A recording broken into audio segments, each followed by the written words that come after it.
How to clean your Shark vacuum cleaner bin. It's nice and easy. Today we're going to take it from a manky, horrible, smelly mess to making it look and smell like brand new. It's so easy. All you're going to need is any multi-purpose cleaner, a toothbrush, a paintbrush and also a microfiber cloth. I'm doing it today on an upright model. If you have a cordless, I do have a video for that up here or on the link in the description. The obvious starting point is to empty any dust that's in the bin. Then we're going to take it over to the sink and we're just going to give it a general spray all over. Now, as I said before, just use any multi-purpose cleaner that you have. With your toothbrush, we're trying to get rid of the worst bits first. Also, go around this top edge where you can get underneath and there's always something stuck there. Whilst I'm doing this, I always try and keep the bin as upright as possible. I don't want to be pouring any water or rinsing any water on the underside of the lid because water can get in there and then it really starts to smell quite bad. Once I've been over everything more or less with my toothbrush, I give everything a little bit of a rinse and then I go round with my paintbrush.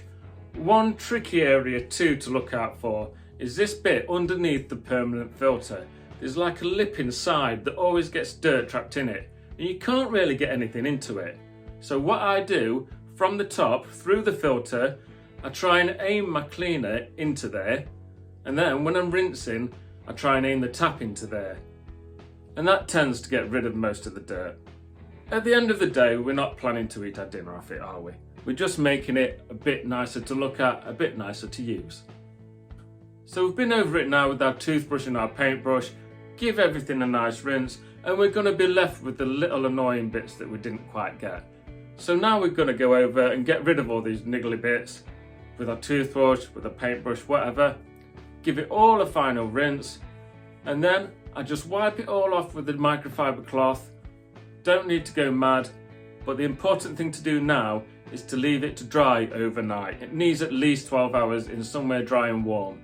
I always put it on its side so then if there's any water in the lid it can run out and then after a few hours I just flip it the opposite way so that way there's not going to be any water getting trapped anywhere. Please don't put this on your vacuum cleaner while there's any chance of it still being wet because the motor's directly underneath the bin and then that can suck the moisture or the water through and you get a damaged vacuum cleaner. And there you have it folks, a really simple process I know. This next video is showing you how to clean the floor tool.